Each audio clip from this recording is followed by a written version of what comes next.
I need a motion to approve the agenda with one addition, the Board of Adjustment resolution appointing members. And Mayor, that has been distributed. It's the green Yes. copy for everyone. Yes, the green. I'll make a motion. Second? I'll second. Are there any questions? Roll call check. Mrs. Cynthia? Yes. Mrs. King? Yes. Mr. Schuler? Yes. Mr. Tinkin? Yes. Mr. Horbach? Yes. Thank you. No presentations at this time. We don't have any scheduled public hearings, but do need a motion to open the first voice to the public for agenda items only. Make that motion. All in favor? Aye. Please step, if anyone would like to speak, just step forward, give your name, address. Yes. Sharon Batto, Beverly Avenue, Spring Lake Heights. Thank you, sir. I just want to start out by saying that we hire you all to work in the best interest of the taxpayers and citizens of Spring Lake Heights. And addressing this proposed construction that may be going on in zone change over behind the bank, I think would not be in the best interest of, first of all, everybody who lives over there on Wickham Manor. I think it would just be a disaster for them. I don't think it's good for their property values. I think it would bring even more congestion to that area, especially in the summertime. And we already have a town center where the health food store is and the post office, and there's empty office buildings sitting there. There's also office buildings that have been built next to 7-Eleven, and I believe that they're not all rented. And just to remind everybody, there's a shopping center proposed just up the road in Wall.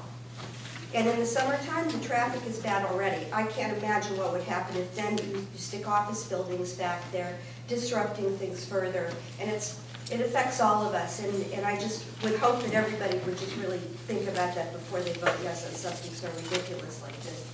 I mean, we don't want Highway 71 to become a commercial alley. There are homes there are people there. And as I understand it, correct me if I'm wrong, the people that own that property don't even live in Spring Lake Heights. So wherever they live, this is not going to be, their property values aren't affected, and their quality of life and their right to quiet enjoyment of the properties isn't affected. So I really want, please, this I just think would be a disaster. Thank you. You're welcome. Thank you. Anyone else like to speak on agenda item?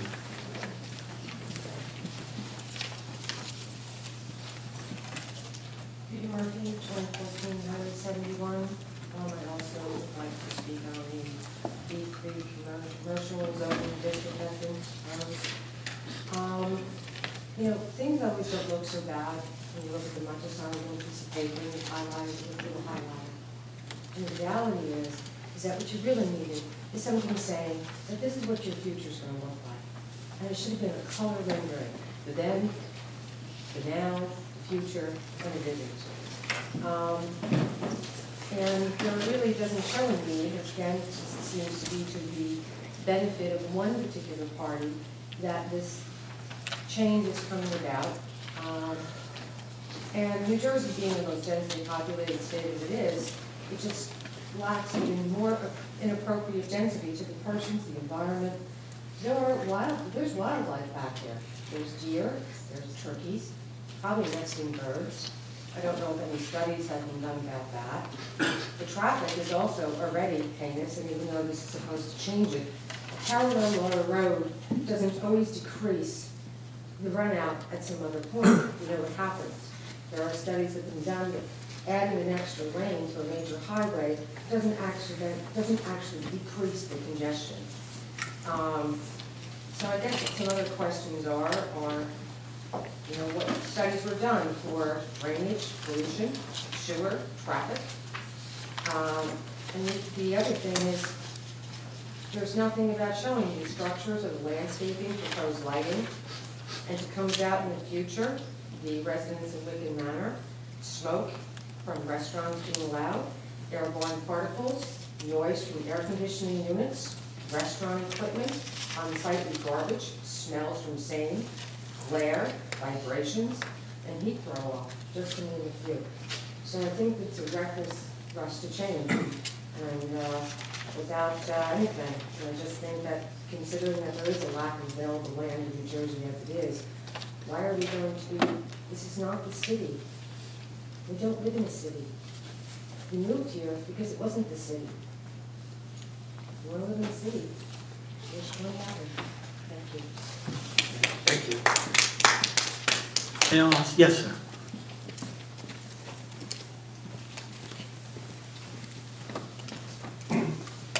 John Tangerman, Atlantic Avenue. Back in 2006, I think, or 2007, I was on a committee. It was called the Mayor's Advisory Committee under Mayor Mallett. And I believe Eileen Eilenberger was on that committee also, who's in the audience today.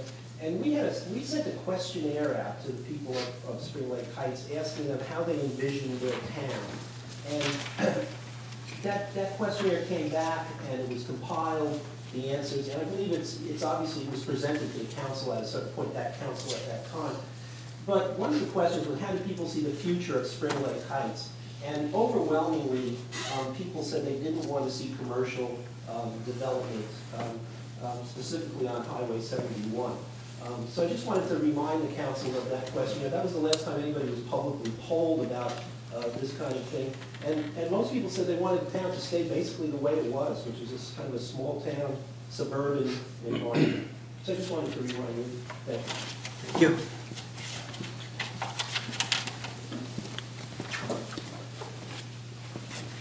Cat Crippen, 564 Atlantic Avenue. I put in an open request to obtain a copy of the engineering evaluation for the site in question. And it was interesting to note that in the report it said it is recommended that this area be considered for rezoning to possibly accommodate an entirely commercial use, a strictly residential use, or a mixed use. Now, I've been to every council meeting for the last 2 years, and I did not hear that discussion take place. So, any zoning change has to start with the council. And it seems to me that there's something backwards about this, because it's all coming from the planning board. This should have been the council's job. And this memo is from June 20th. It's addressed to the mayor and council. I didn't hear the mayor and council discuss this in session, but in July and August, the planning board discussed it. So who referred this over to the planning board for them? Because you all should have been doing your due diligence and talk about it first. The report also says an analysis of potential highway access is also recommended in order to plan for as few driveways onto Route 71 as possible. Where's the highway access plan that was recommended? Nobody went and did that.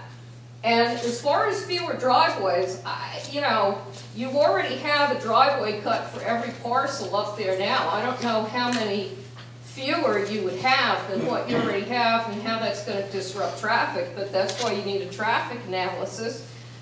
Doesn't say anything about an environmental analysis, which I would really like to see some kind of environmental impact study done. And at the end of the day, it's a community. Everybody should have some kind of input, particularly the people who live around there who are going to have to deal with it. Will the property develop? Yeah, at some time somebody's going to build something, and so something should be put into place. But to do this and just say, we're going to rezone 12 lots because somebody that owns 4 of them is looking to be able to build something. First of all, when this applicant went before the planning board last February, the question came up, why don't they just go to the Board of Adjustment and get a use variance? And the answer was that because however many years ago when the bank property was developed, the planning board kept jurisdiction of it. Can the planning board take jurisdiction over the Board of Adjustment? The planning board doesn't have the ability statutorily to invade the powers that are exclusively deemed to be within the province of the Zoning Board of Adjustment. I'm not familiar with what exactly happened back then that you're referring to, but... Well, then maybe somebody needs to look into that, because the applicant theoretically should have been able to just go before the Board of Adjustment and request a use variance, I would think, on what is a split zone, and say they have non-conforming, they want to make it all one or all the other, but planning board said, oh no, we have the last word, that we kept jurisdiction, and that, I've never heard of that personally, so that's something that you need to look into, I would think. And, I can certainly review that with the planning board attorney. I wasn't privy to whatever communications took place back then. And the other thing is that this is not something that was contained in either the master plan or the master plan examination report. So rather than just like barreling ahead and changing the zoning ordinance, maybe what you might want to do is create some sort of committee, have a town meeting, create a committee with some of the property owners that are impacted by this, and then consider doing an amendment to the master plan. And then it won't appear to be so arbitrary and capricious that, oh, we're just going to sit down and change the zoning ordinance. We actually put some thought into it. For once, you did some planning, the council scoped it out first, they did their due diligence, and then referred it to the planning board for further discussion, because it's something that's going to need to be done. Let's do it right for once and not have to like pay for the mistakes down the road. Thank you.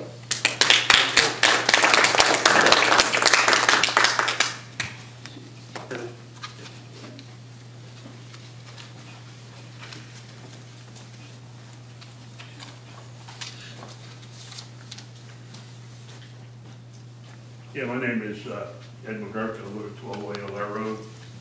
I know that this was brought up years ago, and I know who sat up there. I don't know if you did, Butch, but I think Gannon and Ford were up there. And I know Frank was, God rest his soul, was vehemently opposed to it. Now you come back later on, and traffic's got heavy.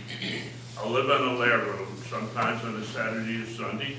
I can't get out my driveway. I've also heard from being back here, and I've been back there a long time, that people who live on the side streets complaining about people cutting off, speeding through neighborhoods. Mr. Murphy, I believe, and he has a good point. There's a lot of kids back in there, so before anything is done, I think the police department's got to make a study. And I happened to ride down 71 today. I was in Belmar, getting my hair cut. And I come down from the 16th. I know Walls had a plan to develop 71 for the past, you know, Sarah, 10 years? At least, yeah. It's a long time. And that Wall Auto Records is still there. There's empty lots there. Yes, they have built some office buildings. Is there a need for this? And I don't want to see traffic any worse than it is today.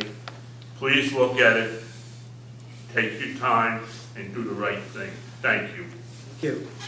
Thank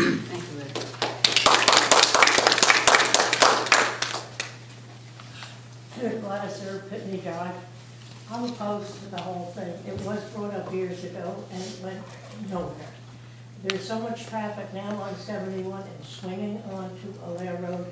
And as the gentleman just said, they come from Wall Road, they cut through our street. It's ridiculous. I mean, we don't need it. We have a few stores down the south end of town. We have the post office, and Wall Township is planning to build something. All right, maybe go after some of the owners of the house there that tell fortunes and what have, fix things up. But we do not need another area like that, and to cut through more traffic on Wickham is ridiculous. They have trouble getting out as it is. So, I mean, I'm just opposed. I'm down here 60 years, and I don't think it's necessary. It was debated the last time. Thank you. Thank you.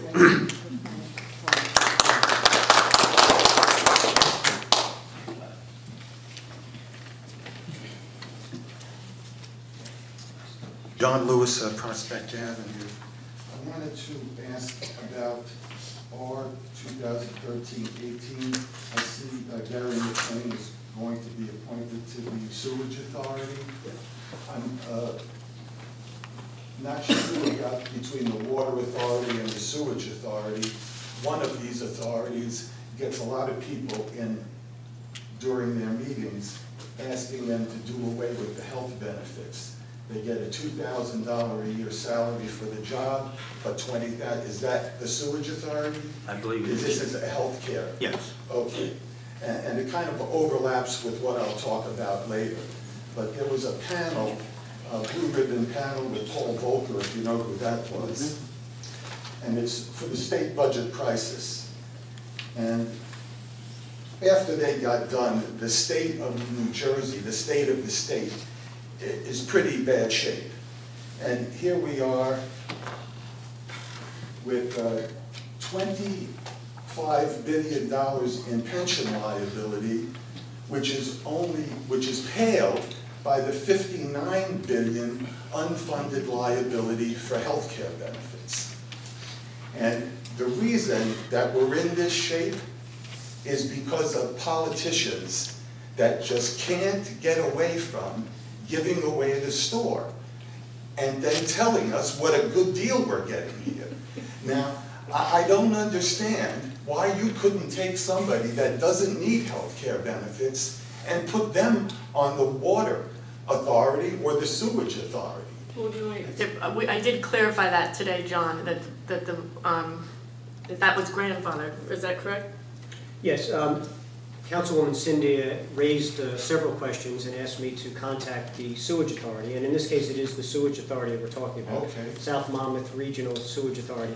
And I had a discussion with their executive director who reported to me that there was legislation a few years back, 3 to 4 was the time frame that was indicated to me, that eliminated pension availability for new commissioners for the sewage authority. They do still provide a salary, the $2,000. The salary and not a pension, health care Yeah, benefits. that's what I thought. And he also indicated that they do not provide health care benefits for new commissioners. Okay, and that's the whole thing right there, is that. I mean, it's grandfathered though. The people that are still that on, have that's been been, there yeah, get they the still health get it. benefits. But Well, if you've ever been to their meetings, people come in and say, how can you take a $2,000 a year job people here that and then get $25,000 in benefits, and then wonder why we're $60 billion in the hole here. And I'll speak to other things that are going on, that you can't take a day off here without Christmas coming to town. Plentiful pay, perks on the public dime, and we'll discuss it later off the agenda items. Thank you. Thank you.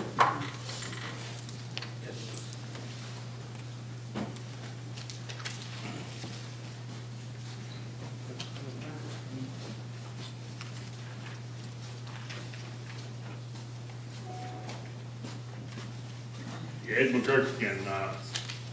When I was riding down 71 this morning, I was looking at a lot of stuff. But those two houses on the end, between the bank, by the bank, and by Blair Road, where McCrink used to have the lamp shop and the tarot card reader, they're a disgrace. You can see through the roof on one of them. And it slipped my mind when I was up here before. But I think that something should be done with them. It probably will fall down before anybody does anything. So, that could use a little dressing up. Thank you, Ed. Anyone else like to speak? Seeing no hands, we have a motion. Close the voice of the public.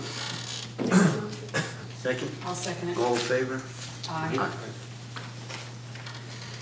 Okay, discussion items. Well, on our discussion items is the draft ordinance for the B3 commercial zone.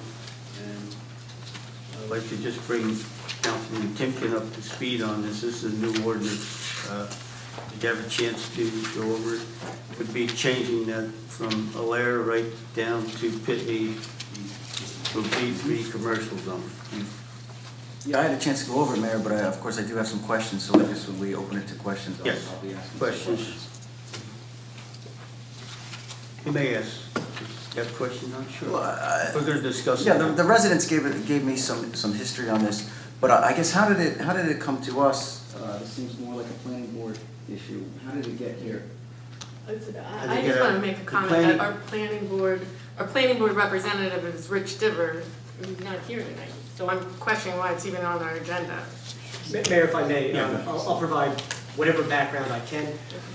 This actually began with an application before one of the land use boards. I believe it was the planning board. There was an application for development that had been submitted by a property owner in this area. The application met with resistance from adjacent property owners. As I understand the application, the existing property is split zone. The portion that's adjacent to Route 71 is zoned commercially, and the rear portion of the properties are zoned residentially. As a result, any application resulted before the board resulted in the need for some type of variances.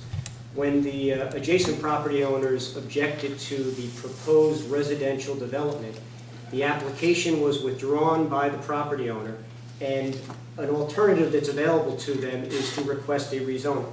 That rezoning request was properly directed here to the Borough Council early last spring. The council requested the borough engineer and planner, Joe May is here this evening, to provide us with some background and recommendations. That was done and took the form of his report that has been referenced tonight. At that time, the council requested that the matter be referred to the planning board for their review and guidance. That was done, and I believe during the summer months, the planning board reviewed this and ultimately made some recommendations that came back here to the council. The ordinance, I believe, was drafted, was subsequently referred back to the planning board for additional input, and late this past fall, the matter was returned here to the council with a draft ordinance for review. Given the timing of the year, the council suggested that it would be carried until the January meeting, which is why it appears on the agenda tonight. And I believe we actually had received the request from the public in our December meeting indicating, requesting when this matter would be coming back to the council. And at that time, it was indicated that it would be at our meeting in January, which is where we are tonight. Again, Joe May is here this evening to answer any specific questions or provide some background. I did attempt to provide to the council with some background in terms of the original report, the zoning map, as well as an aerial photograph, which most of the council has seen before during the previous discussions. And again, I think it should be noted that this is not the end of the process, but rather really the beginning of the process. We have had several questions that have been raised to the council regarding notification and public input.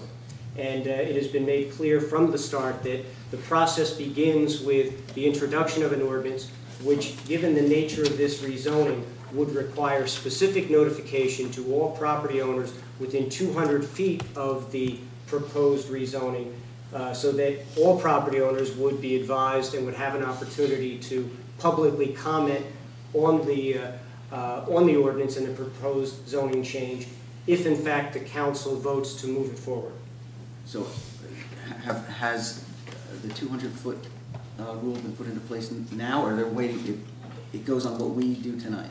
Well, it won't go into, there won't be any specific notification to the property owners so no one's been notified yet. Until the ordinance is actually introduced. And tonight, just for your education, it's only on the agenda for discussion. So it was not anticipated that the ordinance would be introduced this evening, but if council should decide at some point to introduce the ordinance, then by law, Mr. Delaney is correct, a notification must go out by certified and regular mail to all who own property within the zone, as well as all who own property within 200 yards of the boundaries of the zone. Now, I have made the statement that I was not going to vote, even for an introduction, unless all the residents have been notified. And everybody, even though you may have gotten a flyer that misinterprets my word, that's my position, is that I will not vote even for an introduction if the residents aren't notified before the introduction. If we as a town have to pay that versus the property owners, then that's what we need to do, because we need the residents here. I think it is just like Ms. Crippen said, this property is going to be developed at some point. I mean, since I've been long before long before I even got into office, this property owner is looking for something to do, and they're trying to work with different variances and the different zoning issues that this, so we have to make certain that we have something that the residents are happy with, and the residents can control, and what the residents feel that they have a say. And I agree with Kat Crippen's suggestion to have a committee, and if the mayor decides to have a committee of local residents within the 200 feet to discuss this, then absolutely, I'll vote for that with no hesitation.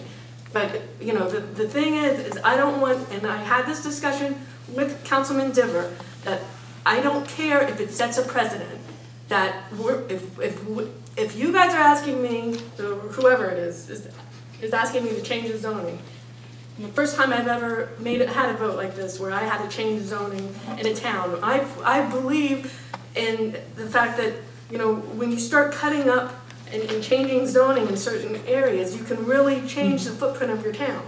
And so I want to make certain that the residents are happy with whatever comes their way, because I think you're fooling yourself to think that this area is not going to be developed in some way. And hopefully, and whether or not it's residential, it can be residential.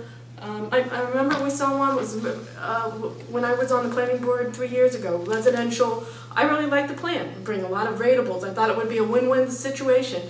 There was parking area back by Wickham Manor with shrubs, so it would still be quiet, it'd still be, you know, they would still have a basic landscape of trees by the pool area. It never got off the, I mean, that went up someplace, and I guess there's been other plans that have been put forward, but so just so that everyone's on notice. So it's already part commercial and part residential.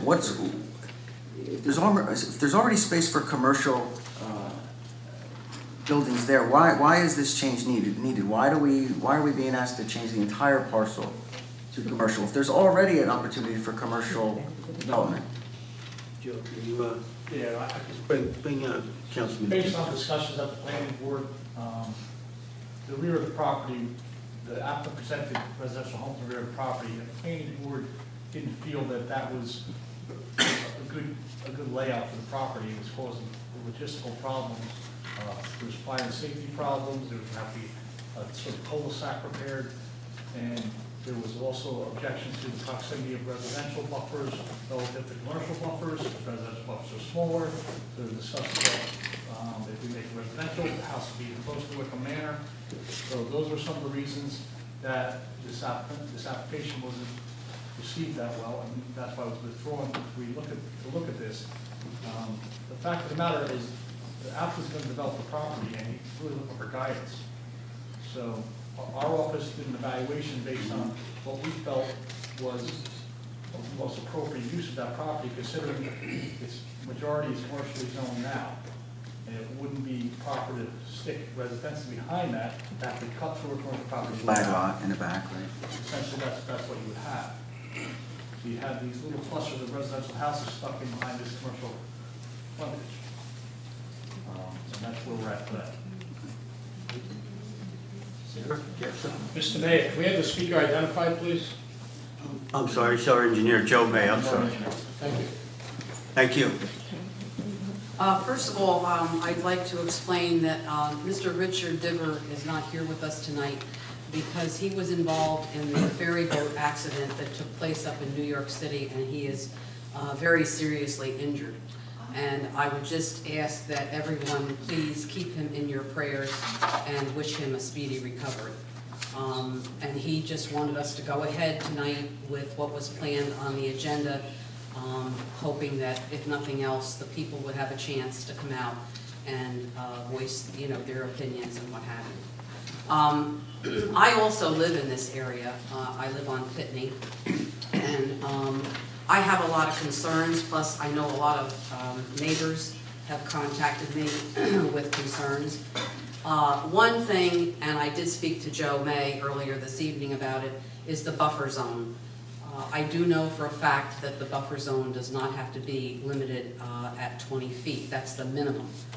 I have a concern that a 20-foot buffer zone, no matter what is in there, is not enough.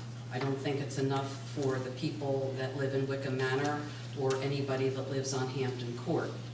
The other concern that some of the neighbors have is that if in fact there is something put in there, why can't it just stay confined to the property that is owned by the individuals that want to develop? Why does it have to include that whole entire block?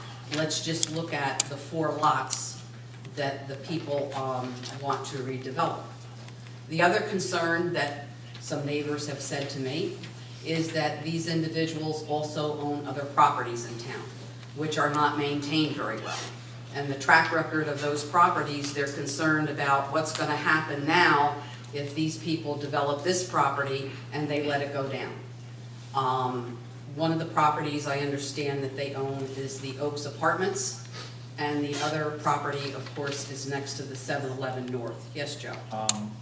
That was just purchased by an individual from Spring Lake. Well, irregardless. I'm just letting you know, Yeah. just so we have. So maybe this new person is going to clean it up, but the fact of the matter is that these people owned it before, and I know people that have their residences next to the Oaks are very upset because they know that these individuals also own this property that they want to develop. So that is a concern. A couple of other things that have been brought up to me is who authorized this whole entire approval? You know, how come we, the residents, didn't have a chance to come out before this? They would have liked to have gone before the planning board. They would have liked to have come to other council meetings. The residents in that area are not happy.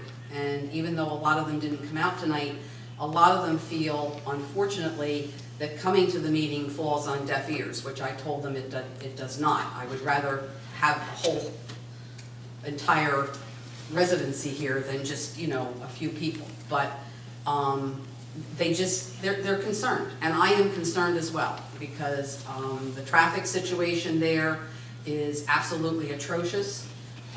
Here we are in the winter, and just 2 weeks ago, the traffic was backed up from Allaire Road all the way down to Wall Road. You couldn't get through. In the summertime, Allaire Road is backed up. On Friday, you can't get going east, and on Sunday, you can't go west.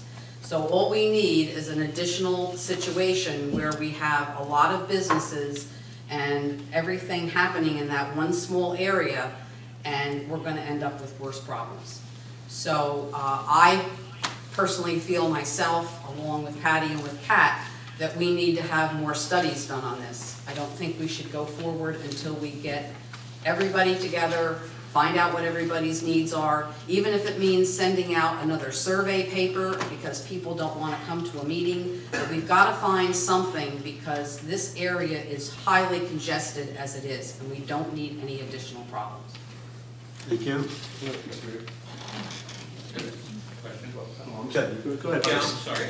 Yes, sir. Step forward, sir, please. Thank you. Your name and address. Alan Nevikoski, Hampton Court, 1 Hampton Court. I appreciate your time, and I appreciate the comments that have been made about, you know, further sort of digesting this and chewing on it as opposed to making a decision. Maybe it's simple, but I looked at the ordinance, what's on the agenda, and it's just to rezone. But it sounds like there's a lot more behind this, in terms of there's been plans that have been already drafted up to a planning board. There's been people that have looked at proposals which they want to do with commercial zoning and residential zoning. Again, I'm within a 200, foot range, and this is the first I'm hearing about it. And quite frankly, I guess as a tax-paying resident of this town now for about 12 years, this is the only way I heard about this meeting tonight was a flyer that I got stuck in my door. And maybe it was I missed the email or the memo, but all I heard about is that we want to do an ordinance change, but it sounds like there's more plans that have already been sort of evolved. And all I'm asking for is, just as it was expressed, is that would be shared a little bit more so, as opposed to coming here, and if there wasn't a show of force and people put objections, and we didn't have people that lived in the area, this might be passed, and it's faded completely in terms of, now we're fighting an issue that's already been passed. So what I would ask is, if there are things, and I keep sitting here hearing, well, they want to do a 200-foot buffer. I mean, you know, I work in technology. I don't work in this area. So I want to spell out plain, simple terms what that's going to mean to me. Because ultimately, I've only been here one other time, and I will continue to fight for is quality of life in this town. You know, I moved here for a reason, and I have very distinct interests in what happens in my neighborhood, as do my neighbors.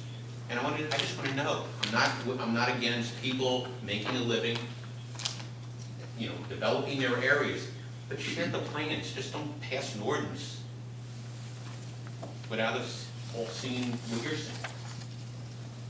I think what happens is that the ordinance gets passed and then it goes to the planning board. And then we have this whole planning board that does the whole thing. And that's the reason why we have a question of, we're supposed to change this to a commercial zone, from a residential zone to a commercial zone. Personally, I wouldn't want, and that's the way I look at it, I wouldn't want, and this is what I said to Rich Diver, I would be very upset if I bought a residential piece of property and all of a sudden I find out afterwards that it's commercially zoned, because you only give 2 weeks notice right before the hearing versus before the introduction. I mean, the introduction gives a little bit more time. It doesn't give a lot, especially in January when maybe a lot of the residents of Wickham Manor may be down south or in New York City, or not necessarily, you know what I mean? I mean, it might be a residential area, I mean, a seasonal area where a lot of people live, you know. And it is.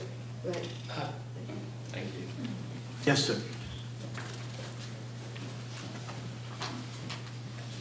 Honor, Mayor, Chairman, I live at 3 Hampton Court.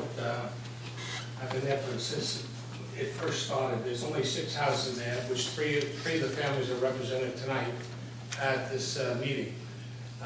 Last week, the first we heard of any of this, going back to the old rumors of 2007, was the flyer was put in our box the other day in our house.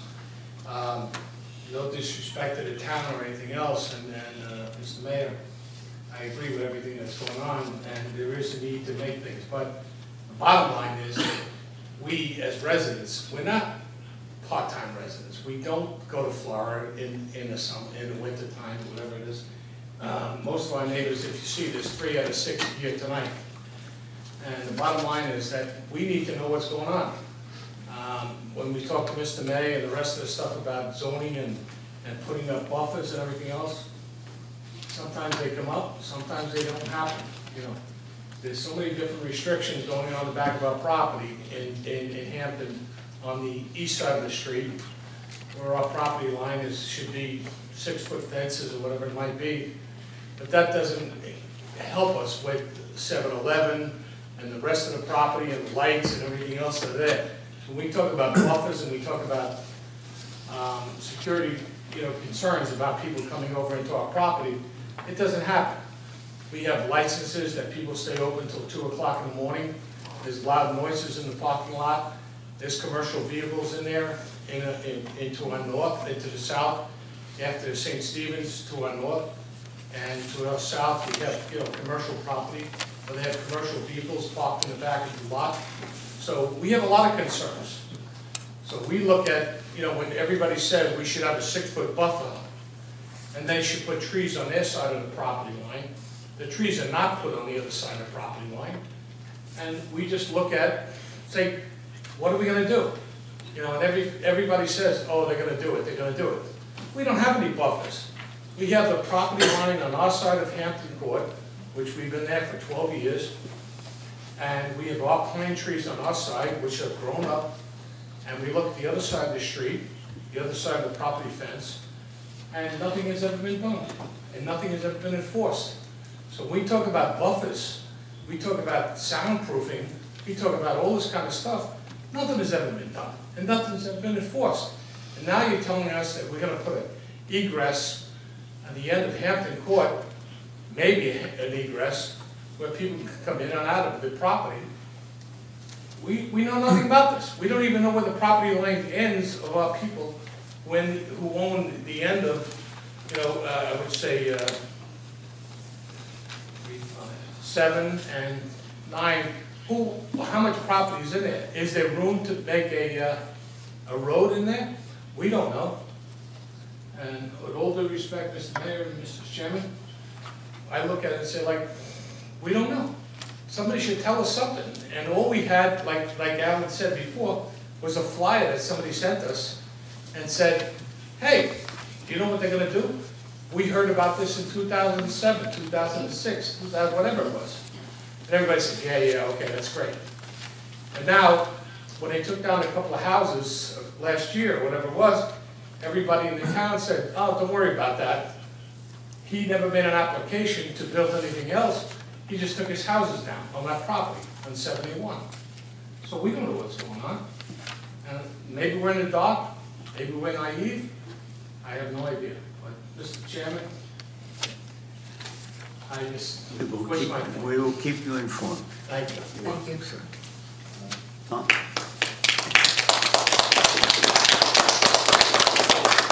Do you have something? Yeah, I did have something to say. I appreciate everybody coming out. I personally like to hear everybody's opinion on stuff. With Patty, I definitely want more public input. And, it doesn't really fall on deaf ears. We have to, this is democracy in action, so you ought to be commended for coming out. I know there's probably a lot of stuff you'd rather be doing than sitting here. I don't see why we should rush this. No, we're not rushing. So, I think also that we should expand the notification to at least like all of the north end.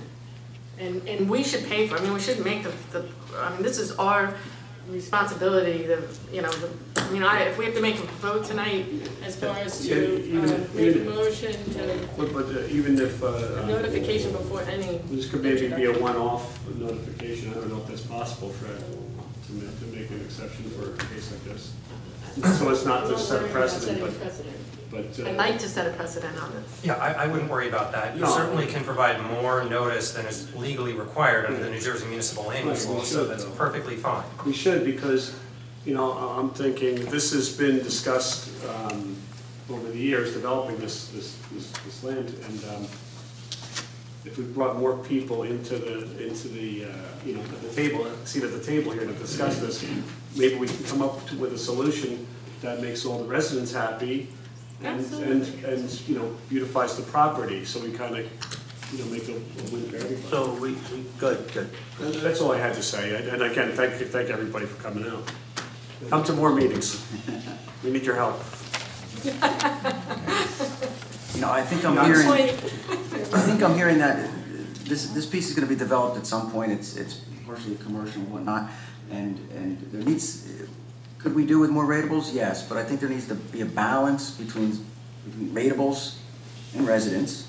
There seems to be some, potential unintended consequences of just looking at this briefly of going all commercial in that area, and I don't know what those unintended consequences are because we haven't studied it. So I'm hoping that we do choose to do some of these traffic studies and congestion studies and things like that. But for the councilor, I have a question. I saw in the ordinance there were some stipulations put on things that could go in there and things that couldn't go in there. As a town council, are we allowed to stipulate other things like increasing the setbacks, a performance bond to maintain screening? I know our one resident said they were supposed to put trees, they never did. Well, you can hold them to a performance bond where we hold their money, and if they don't put the trees in, we got their money, we'll put the trees in. So that's one way to keep people honest. You can shield the lighting. Another resident was concerned about lighting. You can require shielded lighting. You can require no garbage cans in the buffer zone, because everybody knows in the summertime you don't want to live next to a garbage can. No garbage pickup between before 9 a.m. or after 5 p.m. because dumpsters make a lot of noise when the trucks come in to get them, and we don't want to wake up our residents. We can stipulate, I think, the hours of operation, and also you can land bank parking spaces. So, there's a lot of green space here that might potentially go away if we go all commercial. And there may not be a need for, maybe plans, the engineer would know this, maybe the plans call for 50 parking spaces, but you might not necessarily need them all. You can land bank them with grassed areas perhaps, if they need them in the future. But can we as a council require those kinds of things like I just listed, or is that a planning board only issue? Some of the issues that you referred to, Councilman, are matters that you have control over, and others really more belong before the planning board. But what you could certainly do is if you could put that list together and then provide it to Jay, then he and I can review them and we can go through them one by one and determine which ones more appropriately belong at this level and others which may belong before the planning board. It sounds like the council wants to undertake a lot more review of this before you move forward with any proposed ordinance. So we certainly will have the time to look into any and all issues that council members may have about what you can and can't do with regard to the ordinance that's before you. I think that would help the residents too, knowing if they know what we're able to do in terms of meeting their needs and striking that balance between ratables and residents. It might help everyone to make a better informed decision. Maybe we could have something nice go in there and still protect the quality of life, add some things to the town, if we can offer the appropriate protections. Mayor, if I may, just yes, good. Councilwoman Cindy raised the question about the notification. And I just wanted to point out that there's no requirement that we introduce an ordinance on the first meeting of the month and we hold a public hearing on the second. Particularly an ordinance such as this that requires referral to the planning board anyway, we may very well have a month or perhaps 6 weeks between the time of introduction and the time that the ordinance is ready for final adoption after we meet the statutory requirements of referral to the planning board. So if one of the concerns is in terms of notice, I would certainly recommend, and I think I had previously recommended, that we schedule the public hearing at least 1 month at the minimum after the ordinance is introduced because of the notice requirements and the concerns about getting that word out. So we do have some flexibility. It is our practice, has been the practice, that ordinances are introduced at one meeting and scheduled for public hearing at the next, but that's not a requirement. I just have a problem with even voting for an introduction because it's changing the zoning of next to a residential to the homeowners. That's so. I mean, I made this statement the last time we discussed it, but in order to move forward, we had some good ideas from the residents, correct? Yes. Any preference on how we move forward to develop this land? Should we form a committee? I think it's a great, excellent idea. I I think think we we should have have the to. residents involved too. I think we need, I think it wouldn't be a bad idea to have like a town meeting, Strictly, this issue. Yeah. Form a committee and then have that committee put out a notice to the people in the northern end of town, or anybody for that matter that wants to come to it that lives in town, and give their input. I mean, 71 in Spring Lake Heights is only a mile, and it's going to affect everybody. So I think. Well, I think before a committee is formed, we should have notification out to everybody. So the notification goes out to everybody, and then we get the poll of how many people are interested in being part of the committee. And then we form. And one of the things too, Joe May, that I'd like to know is I would really like to know if there's any way that this zoning can be eliminated beyond the property that's in question. I don't see why we have to go all the way to Pitney. To me, that's putting a real spotlight on those other properties. I need word attorney, but I can't answer that. I'm not sure this time. I believe that's full spot zone, but I'll get back to that. Okay. Mayor, I would point out, with all due respect, and I understand and appreciate the council's concern in terms of maximizing the input from the public, but to some extent, the process starts with at least the broad parameters of the proposal, and that's what this is, a proposal, and if the council is not in agreement to move forward, then perhaps this isn't a proposal that should move forward.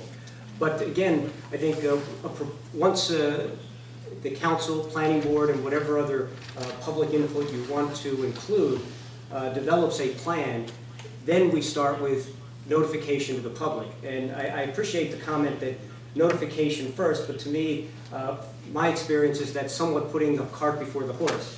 That having a proposal, however subject it may be to modification, is at least something on paper that can be distributed and discussed and is the focus of the discussion.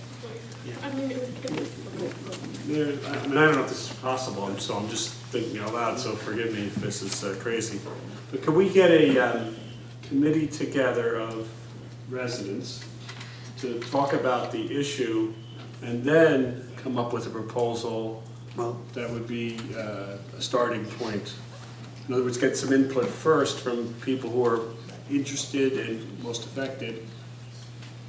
Maybe they could look at this too, and then come up with an actual proposal after that committee's reviewed possibilities. And then we can do have whatever the another council public directs. meeting to get it, to get public comment. Is that? Fred? Certainly, at your discretion, if you'd like to proceed in that matter, that's perfectly permissible. You can put the word out that anyone who's interested in serving on that committee can contact Mr. Delaney, and then you can memorialize the committee perhaps at a future council meeting with a resolution establishing the committee whose responsibility is, or charge is to look into this and report back with recommendations to the council for future action. I believe the council's and they'll go in agreement with it. So should I make a motion to that effect, or?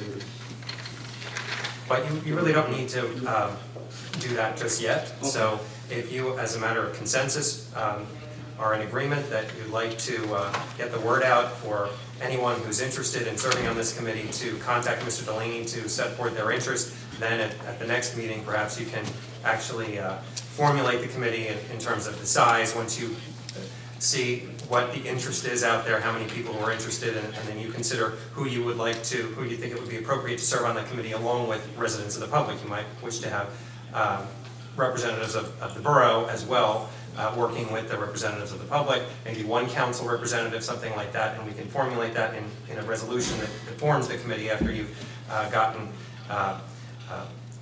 gathered the interest of the municipality from seeing who is interested after Mr. Delaney's put the word in. And what would be one way to get this information out, Jay? Over the website? Well, we'll do several things. We'll certainly put notice out to the website.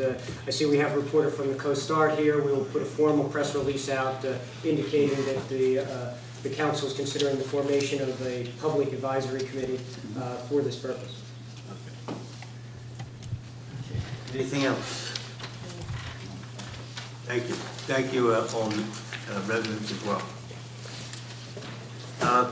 Board of Health dissolution. I believe this matter, we can assign all our local Board of Health duties to the county. Sarah, is that correct? Do you have any information on it? I only have what Jay gave me, and that is that this is a committee that is not really necessary to have, including the local assistance board, and those can be handled through the county. If I can just clarify that you don't have to have a separate Board of Health, but New Jersey statutes do require that there be a Board of Health. What a lot of municipalities have done is rather than have a separate Board of Health, is they have delegated the responsibility to themselves, and they meet as needed as the Board of Health at a different time than the council meetings, and you open and close that meeting as the Board of Health on an as-needed basis, perhaps quarterly or something like that. It's my understanding that the current Board of Health meets quarterly, but then that would alleviate your need to have a separate board. And you already have an agreement with the county for them to perform public health functions for the municipality. So the board, really all the board does is adopt and amend ordinances that have to do with public health in the borough. Does anyone else have any questions on that? We need a... So if you're interested in proceeding in that route, right now your ordinance sets up a separate Board of Health. We would need to prepare an ordinance that would amend the existing code to indicate that the Board of Health shall now be, the council shall constitute itself as the Board of Health, and I can prepare that for your consideration at the next meeting. And I'll make a motion to do that. And you actually don't need to make a motion tonight. If you just refer that to me, I can have that prepared and ready for your consideration at the next meeting. So consensus is fine. And then that would be the same with the local assistance board. The local assistance board, you actually don't have to have any longer.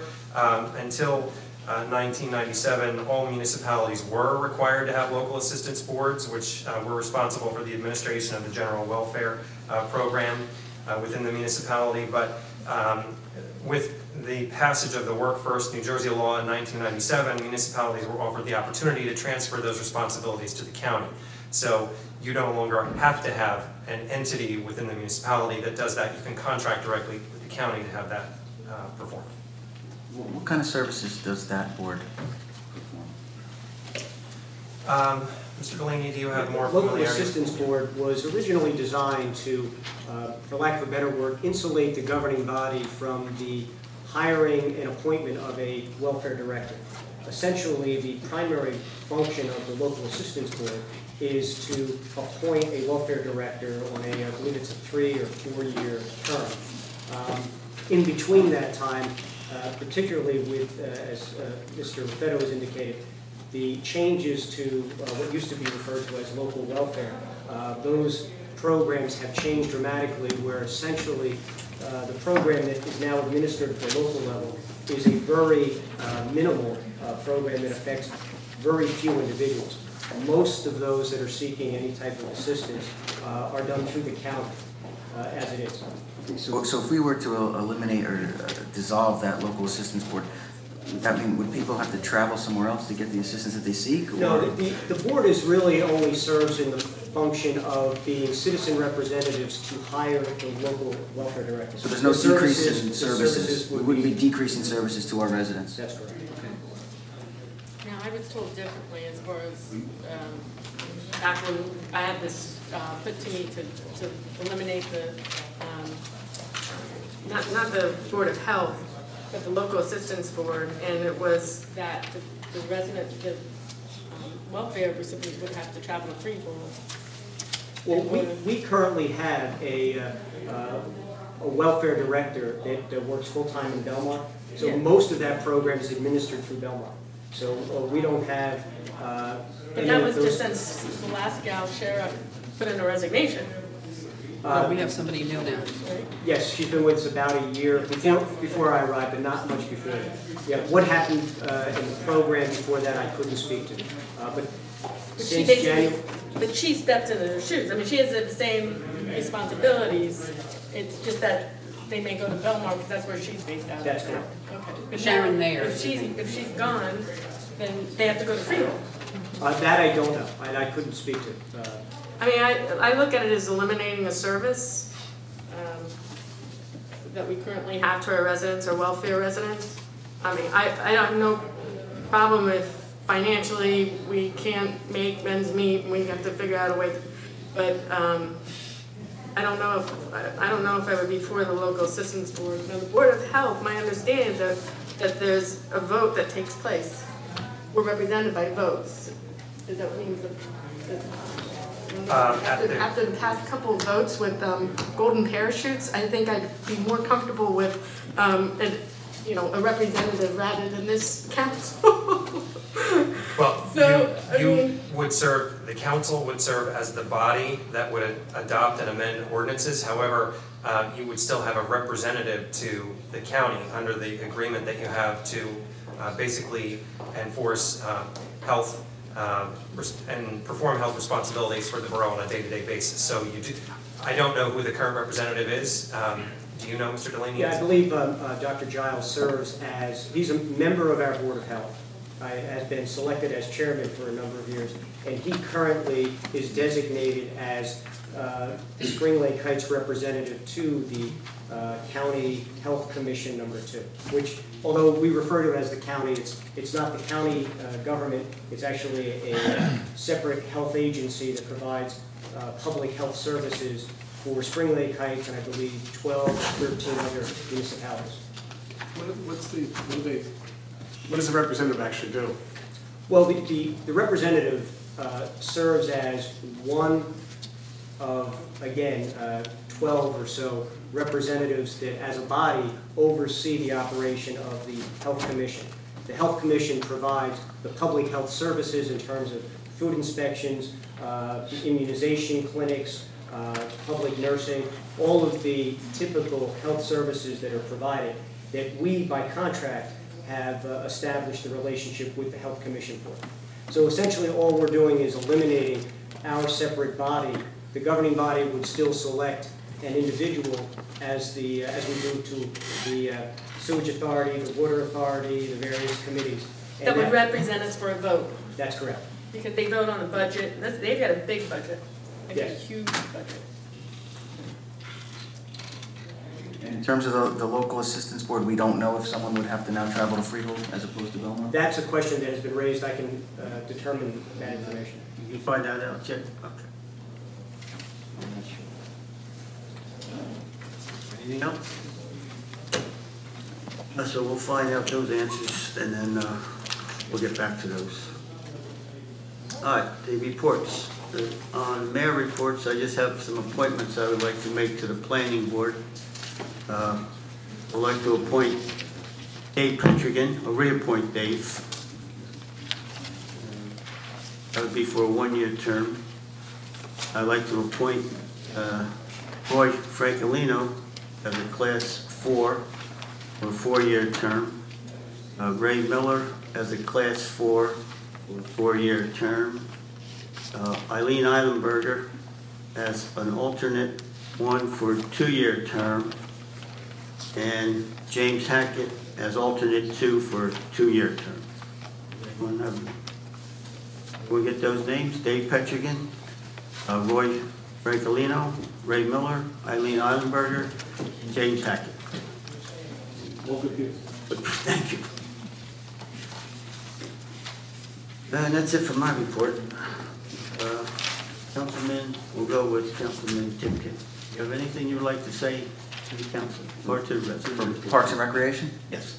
Yeah, we're looking into forming an ad hoc recreation committee where we would meet and brainstorm ideas in terms of expanding the rec program, look for people to operationalize those ideas, and then bring them back to the council.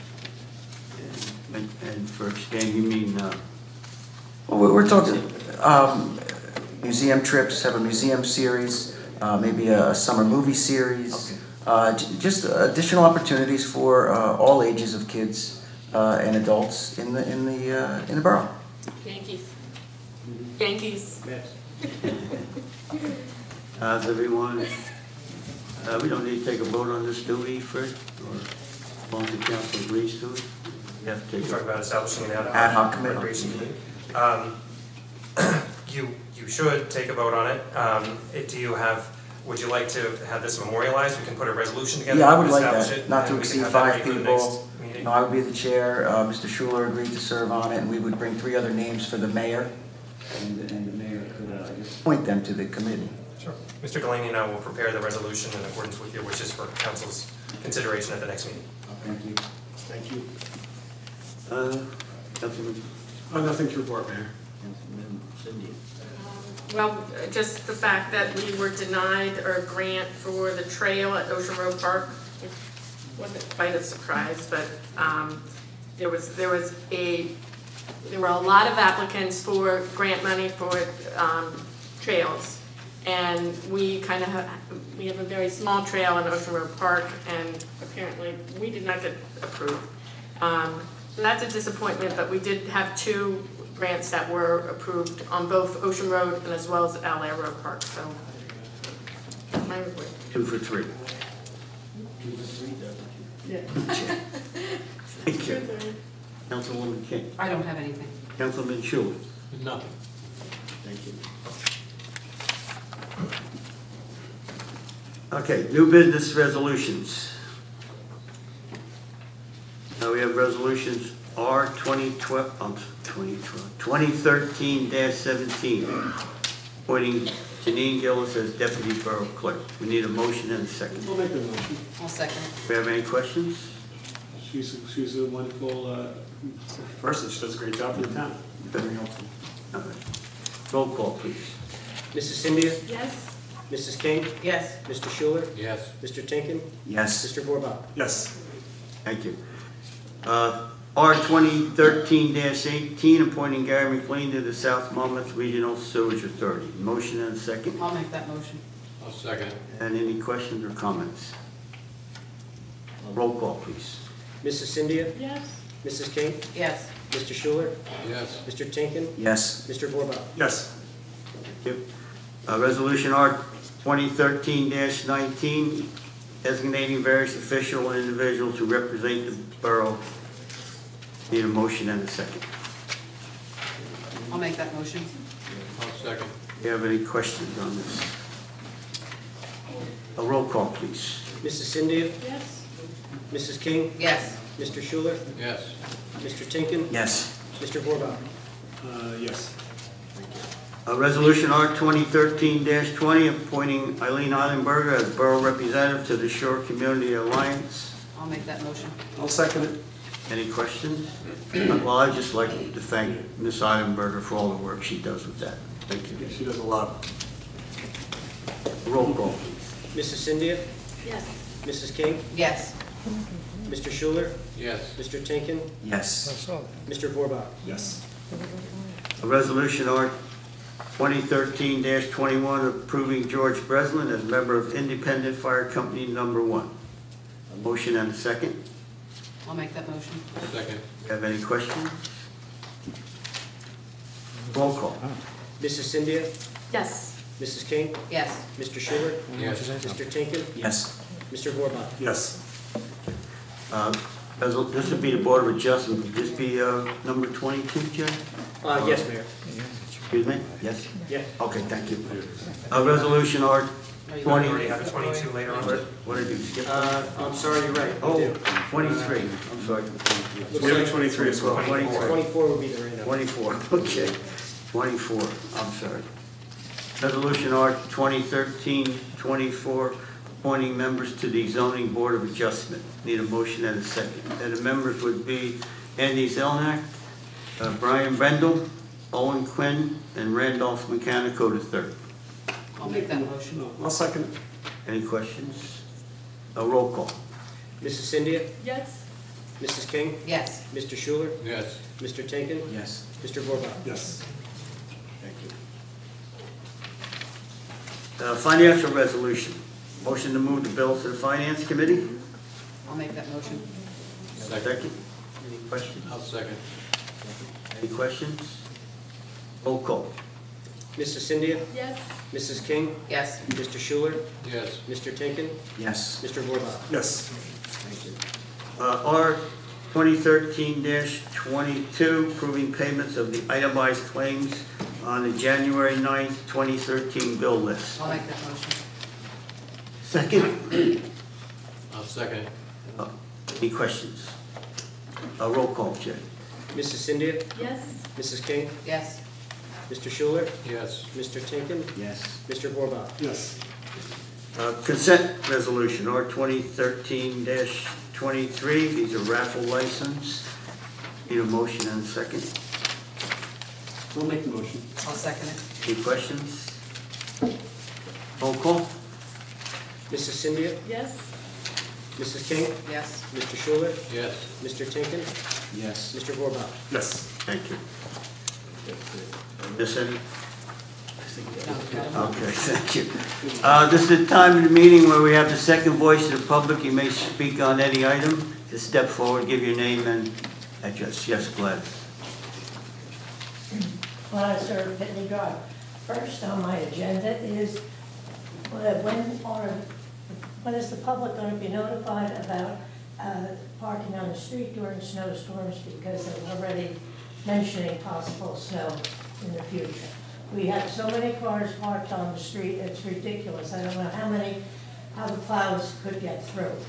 Is it going to be put in the paper or the press? I mean, the co-star, are we going to get coverage About getting the cars off the street, Gladys? about getting the cars off the street? Well, in the Everything. in the ordinance, the residents have to remove the vehicles when the forecast is snow. Don't you think they should be reminded? Yes. And who's going to remind them? I We have very good- believe our new emergency management coordinator will have to put out a swift fall. Okay. Secondly, to me, the coverage of our swearing in on New Year's Day was horrible. All the other towns had good coverage. There was a picture of our new member. It was a beautiful picture of you and your family. Thank you. However, the other towns had good write-ups. Why are we always forgotten? It's just blah, blah, blah, and nothing else. I mean, if necessary, I will go over to the Co-Star and find out why we are neglected. I don't care whether she's here or she's not here. My information a while back was she was told not to write too much about us. I can't answer. I don't And know. I think it's ridiculous. Third, that sign outside, I think is a waste of money. I've gone through 3 other towns today and their signs are terrific. They change, excuse my wheezing, they change colors, you can read them, but our sign outside is blurry. I've had more people say, why did the town bother? Color? Change you mean the lighting?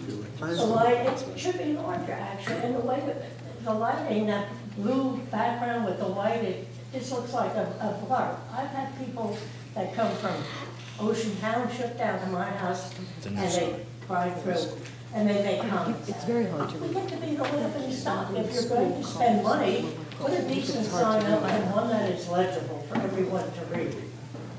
I think that's it. I don't know if we can modify it or what. We'll look into it. Are you talking about the digital sign? Digital sign.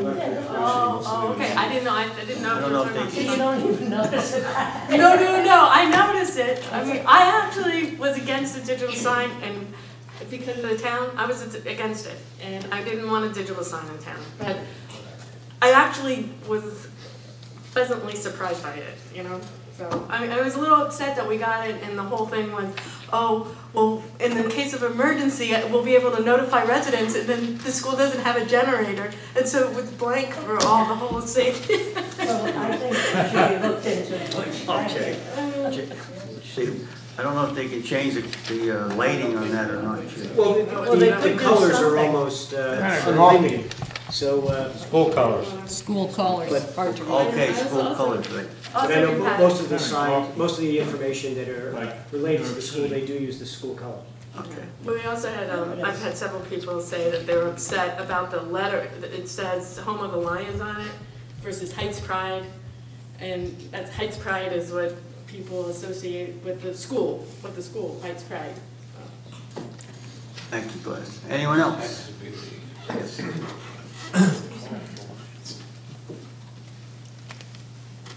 Karen Clark, 31 Newtown Road.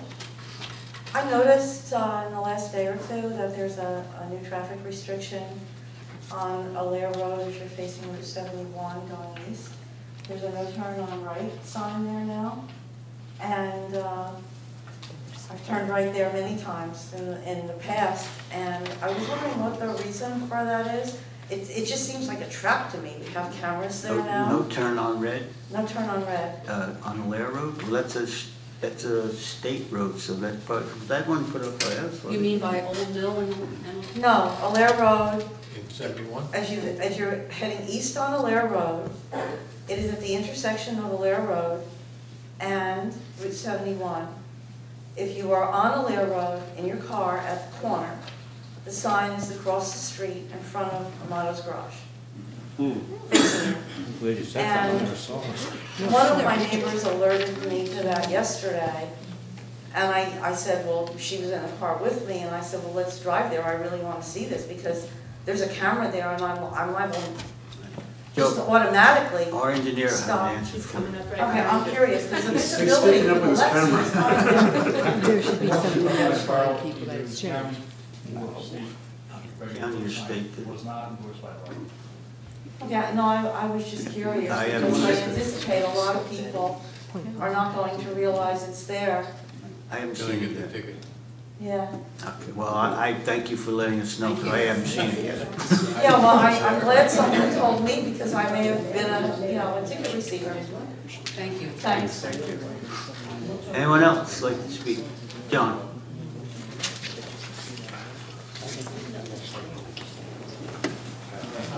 John Lewis, Prospect Avenue.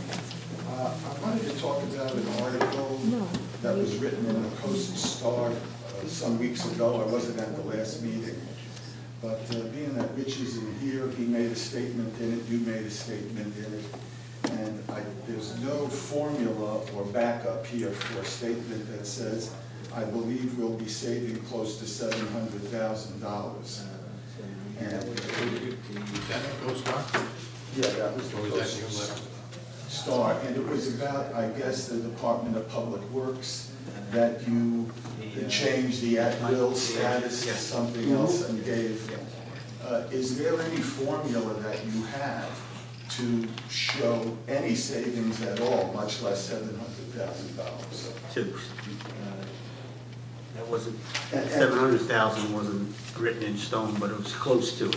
Yeah, and Rich said something about 685,000, and 700, 685, but I wonder what magic there is that gets this in the newspaper, when if I say my taxes went up 24%, the Coast Star makes me go down there and bring my taxes actually before they'll put it in the paper. That's right.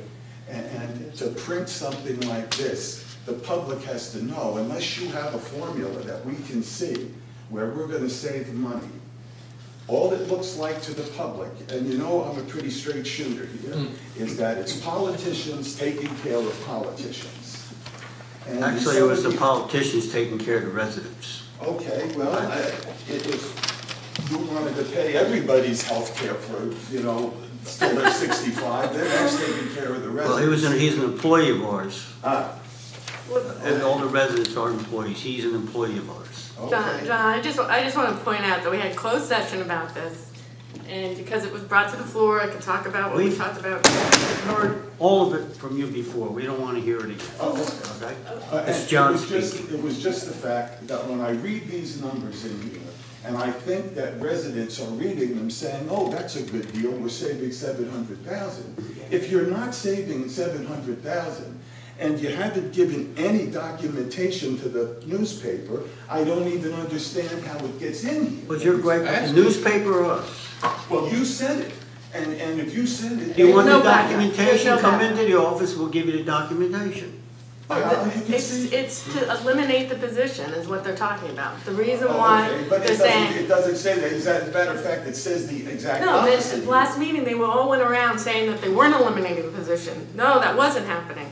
Oh, because okay. it's a statutory position, so it's really hard to... And I'm not really here to have an argument that's already a done deal.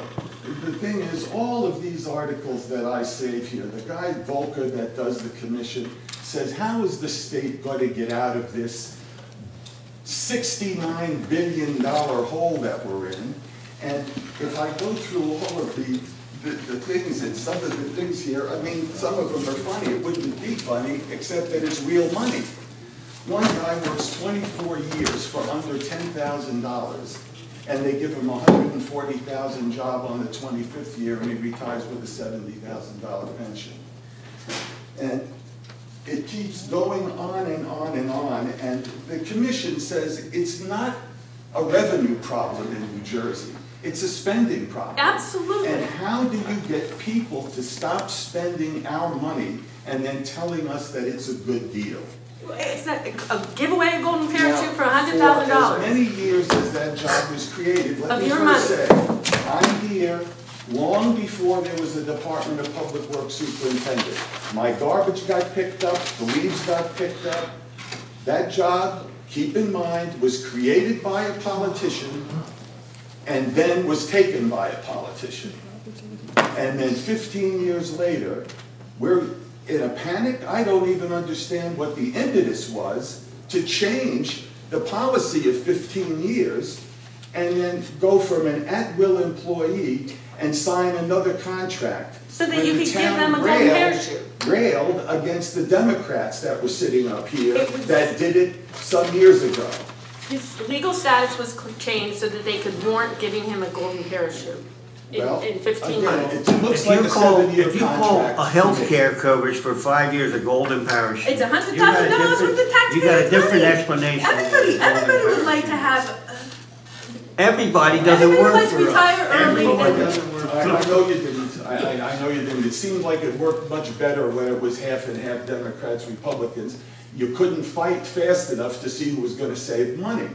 Now that it's been taken over by one party, it's just run it right through the door and let's run it up the flagpole and let's see who salutes. And I'm sorry to take up your time, but I'll be here occasionally asking you the same question. Show me how you're going to save $700,000. If you're just giving a good employee of 15 years this thing, then say you're doing that. Okay, thank Lies you. and smoke and mirrors.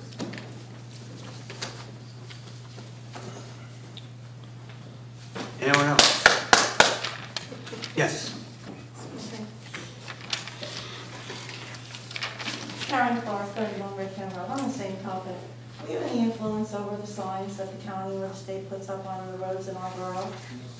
The reason I ask is, being very familiar with that intersection, living here very long, there's clear visibility to the left if you were to make a right-hand turn.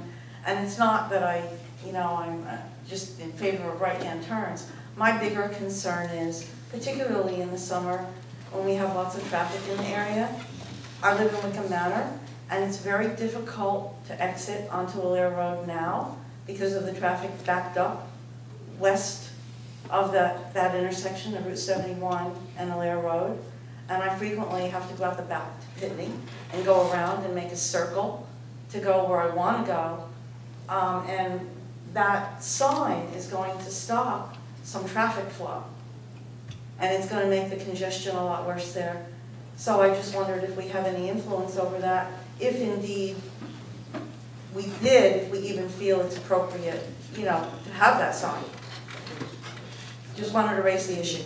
Thank you. Thanks. We send correspondence to the county on something like that, just to raise awareness? We can make it work. Yes, Jay. Yeah, we could send, I don't know, do any good, but we could send. Worth a try. Thank you. Anyone else? Seeing no hands, we need a motion to close the second voice of the public. I'll make that motion. And a second. I'll second. All in favor? Aye. Need a motion to approve the minutes that are on your dais, I believe. From December 17th, 2012, and the reorganization meeting of 2013. You probably ought to take two separate votes because not everyone is going to be eligible. No, that's right. Okay, sorry. I need a motion for December 17th, 2012, to approve the minutes. I'll make that motion. And a second.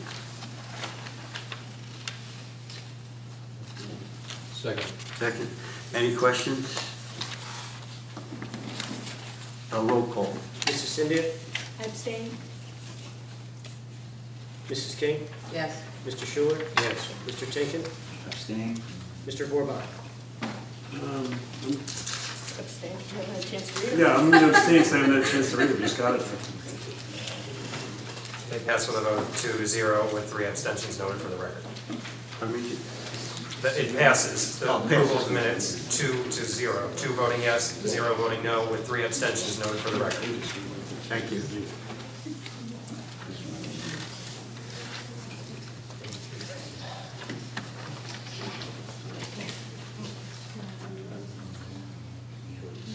I need a motion for the 2013 reorganization meeting, which is on January 1st. I'll make that motion. I'll second. Have any questions on roll call, please? Mrs. Cynthia? I abstain. Mrs. King? Yes. Mr. Schuler? Yes. Mr. Tinkin? Yes. Mr. Gorbach? I'll abstain. Same reason.